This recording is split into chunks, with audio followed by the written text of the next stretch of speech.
Hi, and welcome to the Path to Courage.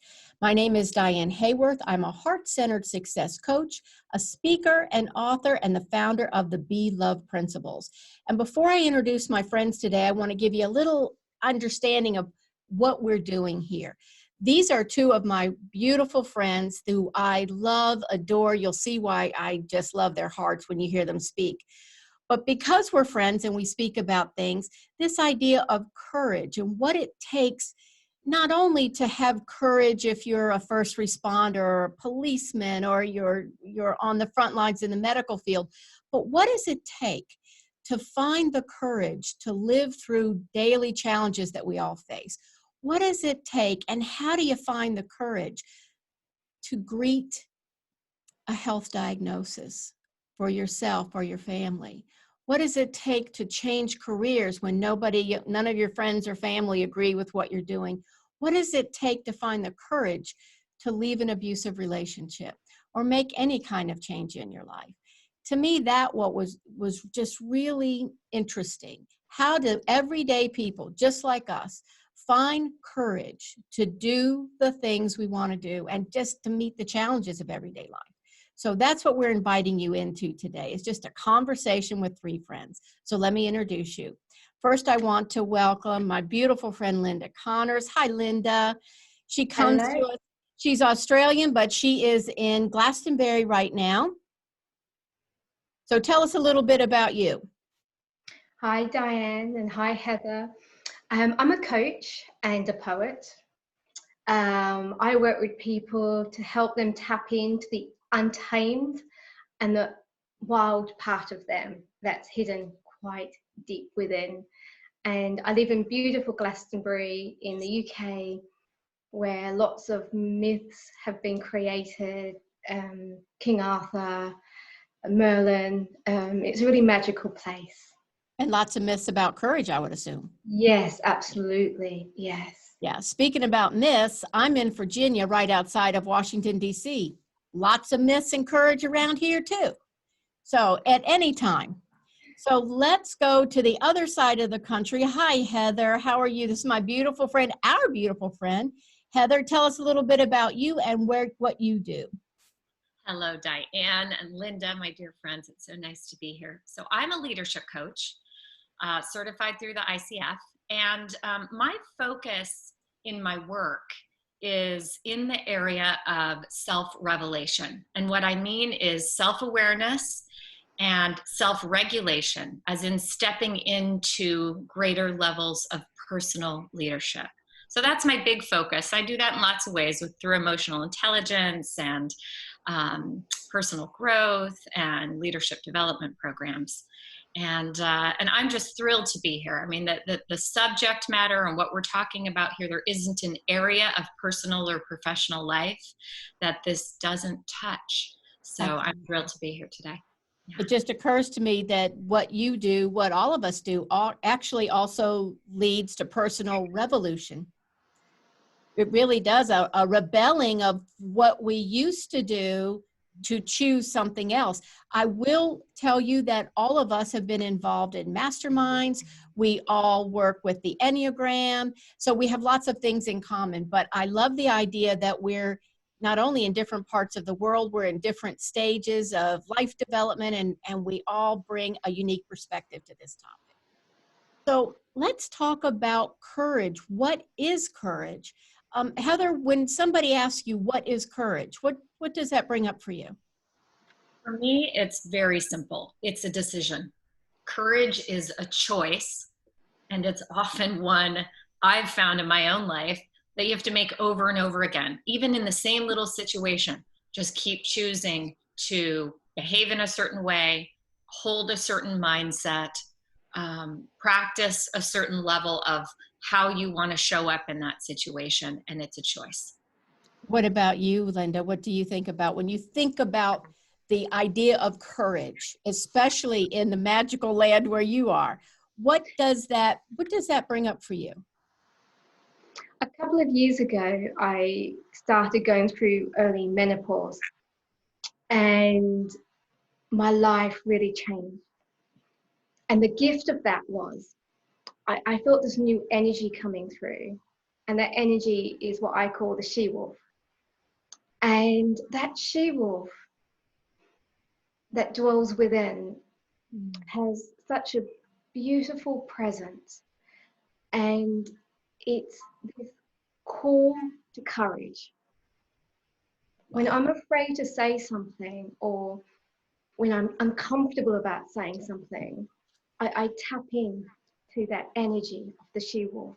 And that she-wolf, other people may have different names for that energy. For me, I love the image of that powerful she-wolf. Wow. Wow. Well, I love both of those things. You know, I was thinking about this for me, and most of my life I've been afraid of pretty much everything. Just pretty much everything. And, you know, if you pay attention to life, it gives you lots of things to be nervous about. And when I really started thinking about this, to me, courage is feeling fear and choosing to act anyway, which is certainly what you all have referenced. I saw a beautiful quote, though, as I was getting ready for our talk today. And I apologize, I can't remember exactly where I read it. I think it might have been Edwene Gaines, but she talked about courage being this feeling of being afraid, but going forward, knowing you were holding the hand of God. Isn't that beautiful? Beautiful. Yeah.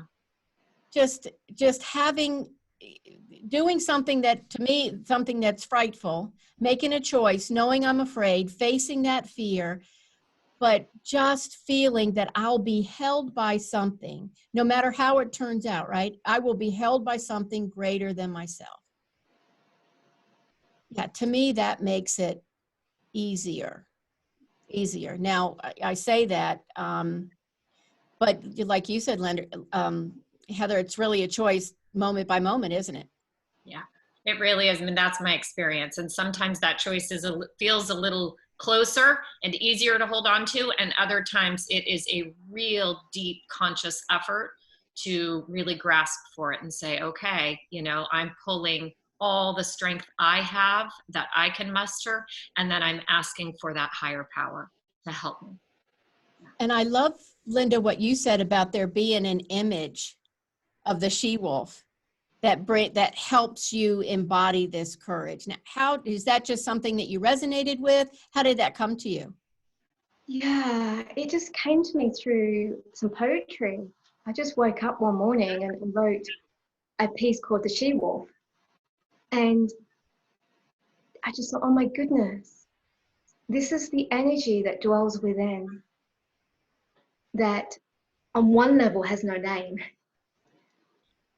but I like to give things labels, and just that she-wolf. And I'm reading a book about she-wolves actually in the wild, and the woman was studying them, and it's amazing how much human they are. They have rituals, they have families, they love each other, they greet each other in the morning. They're just so beautiful. Well, I think this might be a good time for you to read a poem.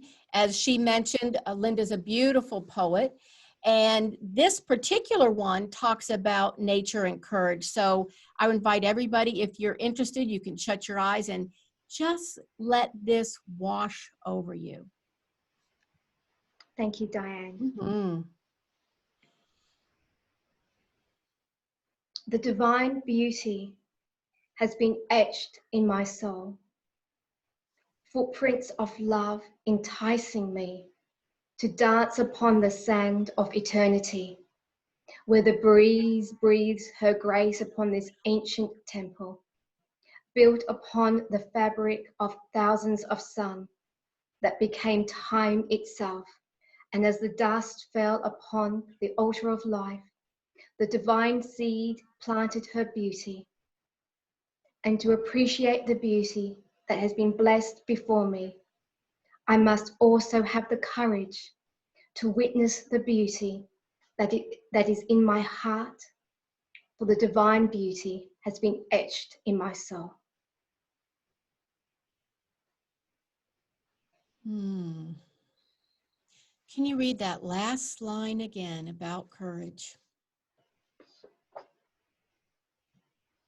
I must also have the courage to witness the beauty that is in my heart, for the divine beauty has been etched in my soul. It's just a completely different way to look at courage, isn't it? We think of needing courage to face adversaries, challenges, issues. And I love the way that poem reminds us that we need an inner courage to meet the beauty of life. I'm curious, friends, have you found that sometimes it's that external danger that invites us to see the internal courage and the internal beauty? Heather, I know you've had experience with that. Oh yeah, I mean 100%.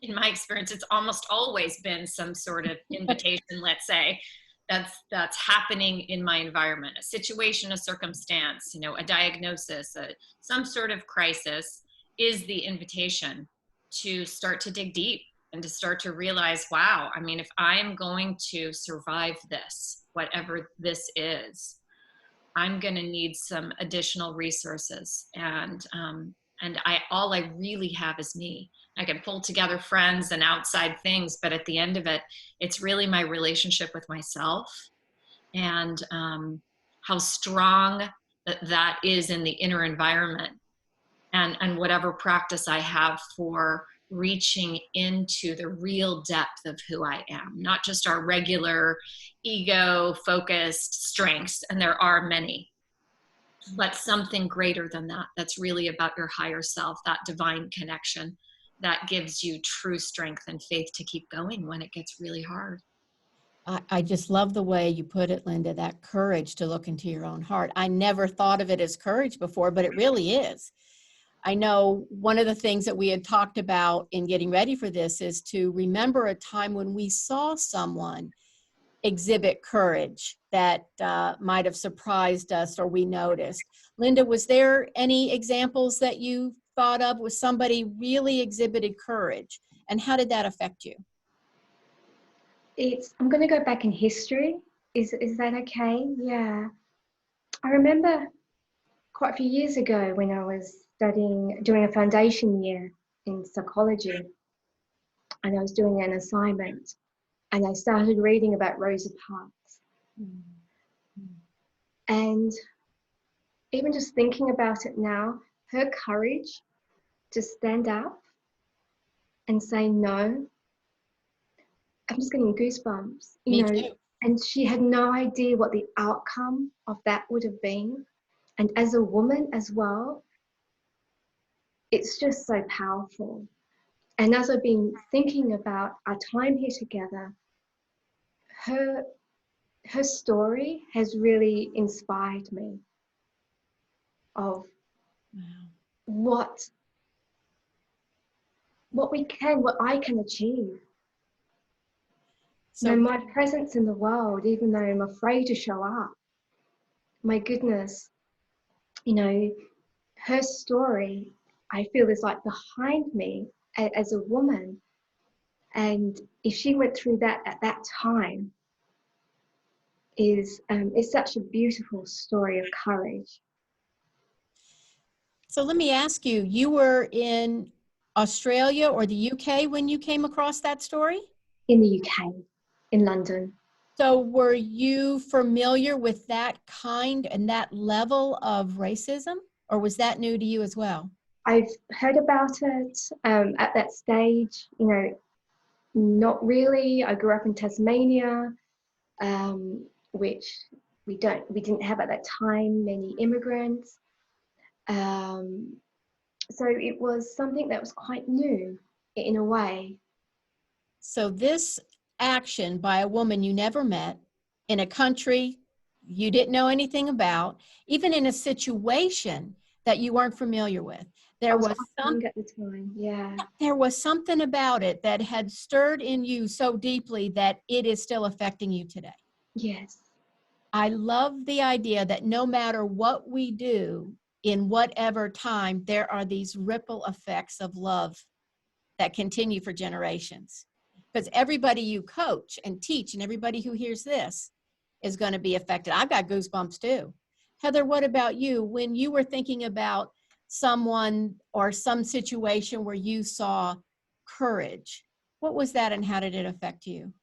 You know, I immediately went to the models I had in my family. Speaking of generations, my grandmothers, I was very close to both my mom's mom, my Nana Pat, and my dad's mom, Nana Elizabeth. And they both displayed at different points in their lives so much courage, so much of something that as I was growing up, you know, I had certainly seen in my own mother. But I didn't realize at the time it was like, but she's mom. So she's this, She just mom. idol anyway. Yeah. But then, wow. I mean, my Nana Pat was born in 1926. She ran businesses. She ran an insurance company. She had a Dairy Queen. She had they had a car business. And I say they because she couldn't, as a woman, actually technically be the front of the business. So her husband would be, but she ran everything. She did the books. She did all the marketing. She handled all. So she really was an entrepreneur at a time when that was just not done. And how did that affect you? So yeah, I mean, for me, between that story and my mom, who stepped into great courage when really for her, when I noticed it, I was 10 years old. And my sister was 5. I had another sister at 6 months old. And my mom left an abusive relationship with my dad. And that was huge courage because, like the good Catholic girl that she was, she went to college, but she studied home ec because that's what you did as a good woman who wanted to be a good wife and a mom. And then she found herself with a 10-year-old, a 5-year-old, and a 6-month-old in a situation where she really needed to leave and she had nothing to fall back on. And so watching her go through that, it took courage and humility because we had to go on welfare. I mean, that's why it's there in many respects, right? And, you know, for the 2 years that it took for her to get a degree in computer science, which is Wow. she graduated with straight A's. It was incredibly difficult for her, but she, you know, we went through that whole process. She got a great job. We moved on. But I'll tell you what, in that 2-year period, I saw so many examples of what it is to be courageous, and it is messy. There was crying almost daily, right? I mean, this was hard times. There was being on welfare. I experienced what that was like, you know, as a kid riding on my banana seat bike, going up to the grocery store with my little baby sister on the back, trying to help out mom to pick up milk and eggs and paying with food stamps. Like, I know what that's like and how it felt, the way people looked at you, what it is to feel ashamed. And so that was all kind of wrapped in like the humility and the knowing that we're still going to move forward. And this isn't forever. And this doesn't define us. And it's not who we are. And we get to choose who we are. And, you know, over and over and over again. So yeah, lots of examples there of different ways of how you can step into your strength and, no matter what's occurring, continue to know that you have the freedom to choose to move yourself in whatever direction you see fit. You know, I love how just by observing, just living our lives, we've been touched, like everybody that's ever going to watch this, by examples of courage. And it's often not where we expected it. It wasn't like we were looking for a spy novel or a hero journey. Even it was just somebody who presented.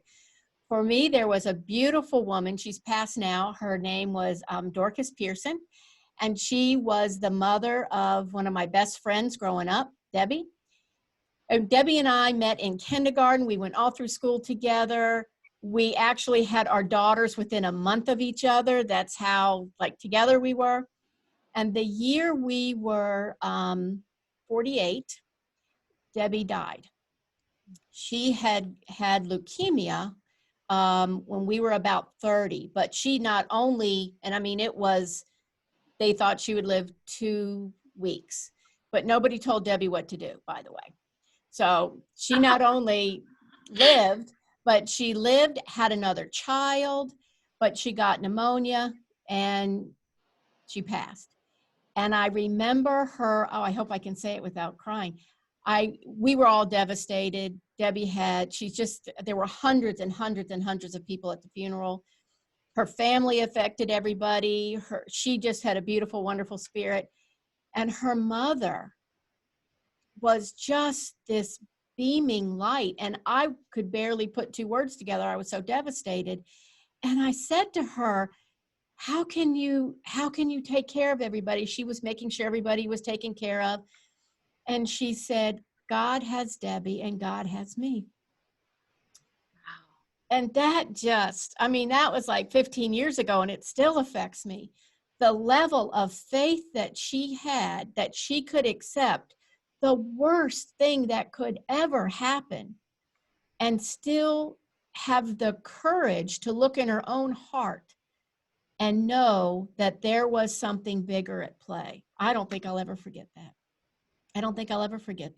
I mean, I can see now looking back that I think that planted some important seeds for me that maybe are just blossoming now. And actually everything that we've talked about was not yesterday or last week. So how interesting that we all chose these particular examples and how that has helped lead us along this path. Isn't that fascinating? Yeah, it really is. To me, it really is. What about when you think about a time that you were courageous and maybe you didn't even know you were doing that at the time? Linda, what is a time where you remember in retrospect, that did take a lot of courage? And how did you get to that place, by the way, to that place of courage to do whatever you needed to do? When I left my full-time employment to set up my practice, it was in 11 years ago in the recession. Mm-hmm. People were saying, no, don't do it. Are you crazy? But the call was bigger than the fear. I love that. The courage was bigger than the fear. The fear was there. But there was this pull that I knew that this was my path, and it was uncomfortable. And it's very uncomfortable when you have very well-meaning friends and family that are like, don't do it, don't do it. Don't give up that security. Don't give up that job, that income, especially at this time. Yeah. Wow. Yeah. I think that I know so many of my clients have come to me, and one of the first things they say is, I don't like my job. I'm not happy in this relationship, but I'm stuck. Well, you're not actually stuck, are you? Heather, I know you see that a lot too. When is a time when you remember, or at least you're looking back and going, wow, that did take a lot of courage, but I did it anyway? When was that? Because I know everybody, not only here, but everybody who's listening to this, when you think about it, there have been multiple times throughout our lives when we've done this. So what's one that sticks out for you, Heather? Yeah, I mean, there are just so many, right? I mean, any time you stand up to an authority figure, someone stronger than you, when you feel that inner sense of, no, I'm going to do it. I'm going to be brave here. Right. There's that. There's, how you feel called to stand in your strength when you've received some sort of, in a health crisis, in a family crisis. So there's so many when I think about it. But the truth is, when I really look at those moments, it's so much of what Linda said. It's like there wasn't another. It felt like in those moments there wasn't another choice. This is what I must do. Like I felt this is what I must do. No, and there will always be the other voices outside saying, "What, are you crazy?" Right? And yet you just choose not to listen. You just feel in your gut, in your heart, deeply that you must do what you're doing. But I think the hardest one, when I really look at, I suppose, the less obvious moments of courage, it's around forgiveness for me. I think the hardest moments, and I, went through ending an 18-year marriage, which certainly took some courage. Getting through cancer diagnosis 7 years ago, which was, there was that. But I still think that forgiveness for me is the biggest path to courage. I think the reason is because it's really easy to get stuck in self-righteousness.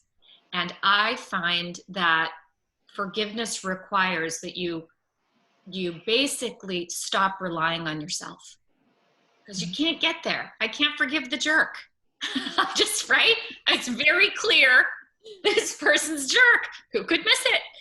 So it's like, I have to stop relying on myself. I have to start trusting that I don't want to feel so angry anymore, so hurt, so disappointed anymore.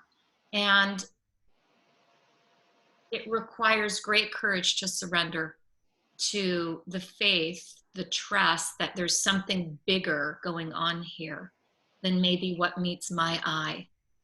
And it is a standing for yourself. It is I don't want to experience this anymore. I'm just tired of feeling terrible. And so forgiveness becomes self-motivating in that sense. But I think that it's the hardest thing. I think it's a massive hero's journey. I think it's a step, it's a giant call for personal growth, and it requires deep surrender. I've also found it's the most rewarding, and it's a practice, right? It's a choice chosen over and over again, that I will live in a place of forgiveness, because that's where I really feel the most love. So how interesting. Linda talked about having external voices that say, don't lose your job, it's a recession. Your voices were really inside your head. This guy's a jerk. He doesn't deserve to be. It's so interesting the way that we're influenced, either by our ego or personality, by the world around us.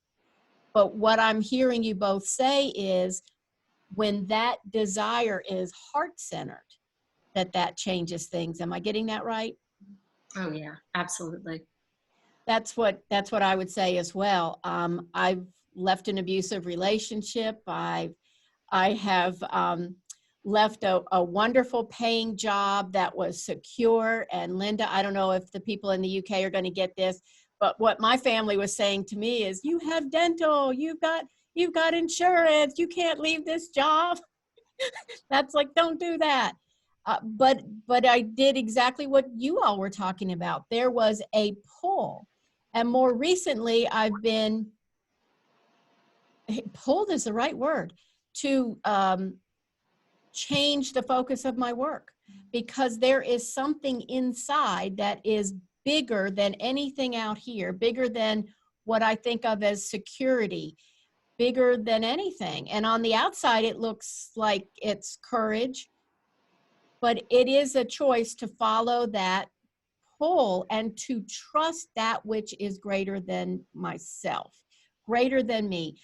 I must say, this week, though, I felt like I was Indiana Jones when he was stepping off of the cliff without the bridge he could see.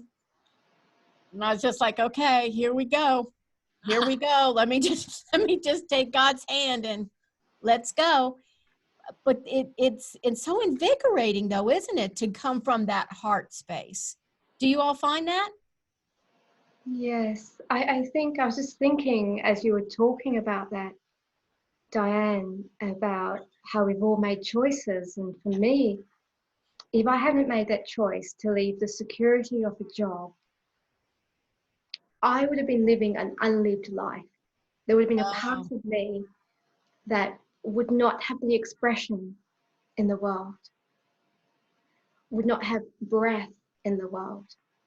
And that would probably show up as a loss in a way, this yearning for something, and that goes beyond security, and trust in the courage, to trust in the call, to trust in the pull.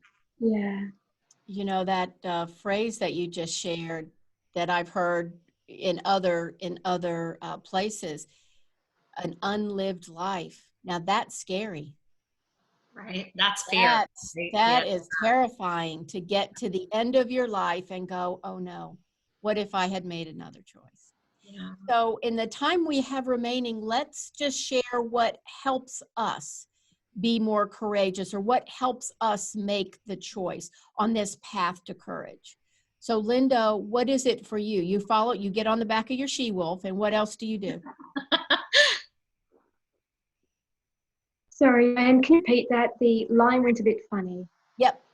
What do you do to follow the path of courage? What practices, what do you do? How does it work for you?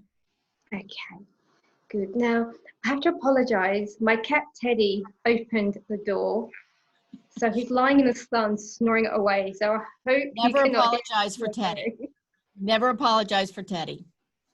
That's your little she-wolf coming in to help. So yeah, I've actually been doing a new meditation this week. And for me, nature is really important. I have a very Celtic soul. My background is Irish, Celtic spirituality. John O'Donoghue, how he merges his words with nature. It's just so beautiful. And, I'm going through a huge change at the moment, leaving behind one business and creating a new business. And again, in time of huge upheaval, of huge change. And sometimes I get caught in the trap of the fear that, oh my goodness, how can I do this? So I've been doing this meditation of being a seed. And I'm growing through the water, through the nourishment of the earth, through the sun, the water, especially as we're in spring at the moment, as we're recording this. And I come out and I flourish in the earth, blossom. But what this meditation is different, I actually do the movement of that seed. Oh, great. So I'm actually moving. And because for me, body movement is really important. So I'm embodying the seed of courage, the seed of growth. And so that meditation is really supporting me. And in the past, meditation has been really important for me because that creates space for the invisible to come forward to support us, to support me. I love that. I love that. And it's quite, when you look at nature, there are so many examples of courage, isn't it? I mean, it's courageous to be a little earthworm and just crawl around during the day and just trust you're going to be there at the end of the day. I love that. What about you, Heather? What kinds of practices, what do you do to help embody this idea of courage and get you strongly on that path? I have a strong spiritual practice, so certainly prayer, meditation, and affirmations. I love Louise Hay's work in affirmations. And there's one affirmation I'm using right now, which is I can only progress. Everything contributes to my learning and growth. So that helps me remember that no matter how it might feel on a given day, maybe I feel like I've just taken, 10 steps back, or maybe I'm just really in the emotion of challenge and what's occurring. I mean, as we're recording this, we're hibernating, we're in COVID-19 territory. There's so much unknown. And so the deep faith and belief in the essence of that affirmation, that this is Earth School, I'm learning and growing. And I'll add to the beautiful metaphor of the garden that Linda just planted here for us. I deeply believe that we are all like little buds, and every flower, every one of us is opening in their own space and time. So that helps me work with, what is my moment? How is my particular flower opening and unfolding? and staying out of the judgment of what I think about other people, other circumstances, events around me, just really about how, what can I take from this in every moment that contributes to my unfurling. I really love that, particularly that we blossom at the right time. That Absolutely. helps with regrets. Why didn't this happen 5 years ago? Why didn't I know this then? Why didn't that jerk do this? Why doesn't so-and-so apologize for that? Right? All of the, yes. Yeah. Wow. Excellent. Great. I love the idea of relaxing more and deeper into love. So for me, embodying is being in a chair. Imagine being totally, unconditionally held by love. And just how do I relax even further into that total trust that I am held, surrounded, supported by love. And I do it through the Be Love principles. I recite that every day. To me, that's very grounding. It's a way to start my spiritual practice. And I just use those four questions, or those four statements, I should say. How do I greet myself and everyone with an open heart without an agenda? How do I see the divine essence here? How do I forgive quickly, completely, and unconditionally? And remind me I am the light. I never left the light of the all. That one is very comforting to me, because that means the jerk's in the light, Rosa Parks in the light. We are all one. And I think that all of these practices to me seem to be that everybody finds their own unique way to be grounded in what's true. And this out here is not necessarily truth. It is something we need to be comfortable with and live in. Heather, I loved what you said about at one point in your life, you were on welfare, but that's not who you were. It was simply an experience that you were having, you and your family had. Right. And it helped. It was very helpful. You can look back and hold shame, or you can say, wow, well, thank goodness that was a safety net for the time that it was needed. Yeah. And it wasn't who you were. Yes. It wasn't who you were. Present defined. Yeah. Yeah. And Linda, the fact that you did step out, and you're stepping out again now in courage, following your heart, letting those beautiful words and poetry flow through you. Heather and I know you, so we've been there when you've gone, oh, I don't know if this is any good, and then we're like, blown back by the total. Okay, it's good. But there's such a difference, I find, in almost anybody creatively that pushes work out, or they have the courage to sit and let it come through them. I've heard musicians say that, writers say that. That's certainly what seems to happen with your poetry.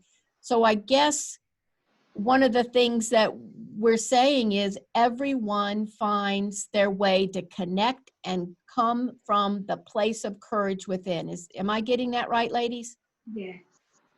Anything that you want to add, to share? Before I know, Linda, you've got another gorgeous poem that you're going to share with us at the end. Anything else about courage that you all want to share with whoever's going to look at this?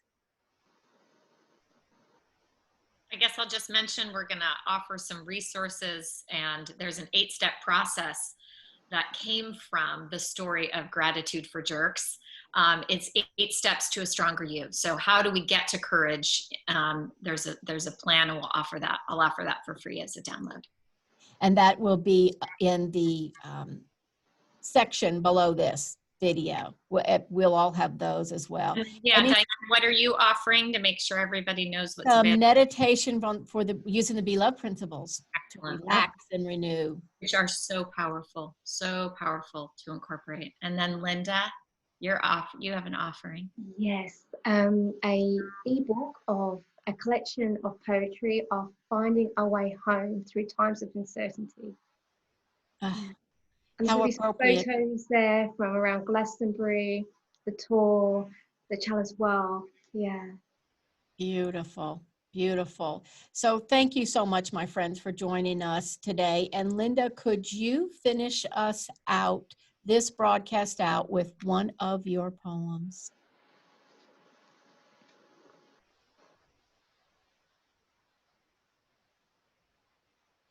This is really about endings and beginnings and the courage, I guess, that rests in between all of that. Great. The old world was broken, and the unkept promises rotting and decomposing with the autumn leaf upon its funeral bed as the sun sets for the last time.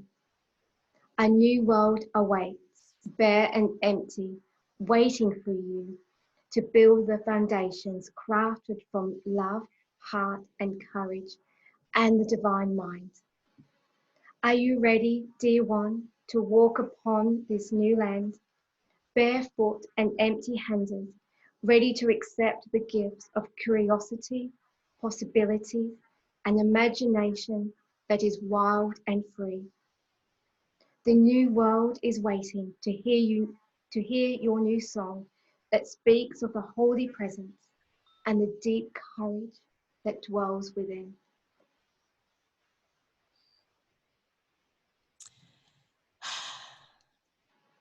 My wish is that we all find the deep courage that dwells within the heart of each one of us.